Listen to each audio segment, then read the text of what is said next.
சற்று முன் கிடைக்கப்பெற்ற மிக மிக முக்கியமான செய்தி ஒன்று வெளியாகி உள்ளது. எடப்பாடி பழனிசாமி அவர்களுக்கும் KP முனுசாமிக்கும் இடையே தொகுதி பிரச்சனை ஏற்பட்டுள்ளது.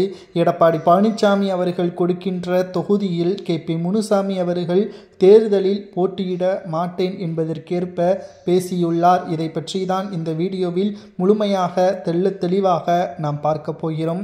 அதாவது அதிமுக இரு அணியாக பிரிந்த பொழுது முதலில் OPS அடுத்ததாக எடப்பாடிக்கும் ஆதரவை கொடுத்தவர்தான் KP முனுசாமி அவர்கள்.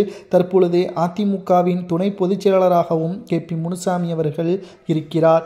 இந்த நிலையில்தான் வருகின்ற சட்டசபை தேர்தலில் அதிமுகவில் பல்வேறு மாற்றங்களும் வேறு கட்சியில் இணையக்கூடிய வகையில் அதிமுகவின் நிர்வாகிகளது செயல்பாடுகளும் இருப்பதால் என்ன செய்வதென்று தெரியாமல் அதிர்ச்சியில் ஒரு பக்கம் அதிமுக இருக்க, மறுபக்கம் என்னுடைய தொகுதி என்பது நான் தான் தீர்மானிக்க வேண்டும் என்று KP முனுசாமி அவர்கள் மீண்டும் எடப்பாடி பழனிசாமி அவர்களிடம் கூறியுள்ளார். இதனால் எடப்பாடி பழனிசாமியிற்கும் KP முனுசாமியிற்கும் இடையே ஏற்பட்டுள்ள பிரச்சனை தற்பொழுது அதிகரித்திருப்பதாகவும் அதிமுகவின் முக்கிய நிர்வாகிகளை அழைத்து ஆலோசனை நடத்த திட்டமிட்டிருப்பதாகவும் KP முனுசாமி அவர்கள் ஒரே வார்த்தையில் கூறிவிட்டார்.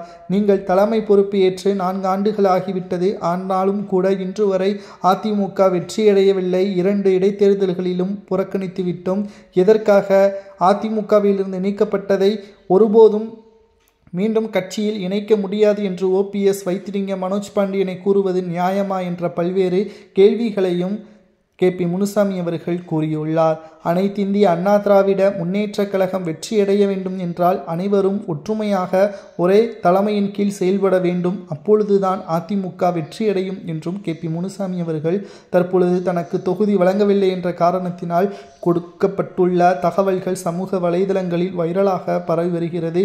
KP முனுசாமி அவர்கள் கேட்கக்கூடிய தொகுதியை தரமாட்டேன், நான் எந்த தொகுதியில் போட்டியிட சொல்கிறேனோ அதைத்தான் KP முனுசாமி அவர்கள் செயல்பட வேண்டும் என்று எடப்பாடி கூறுவது சரியா? இவர்களுக்கிடையே ஏற்பட்டுள்ள பிரச்சனை தற்பொழுது அதிமுகவின் அரசியல் வட்டாரத்தில் பரபரப்பை ஏற்படுத்தியுள்ளது.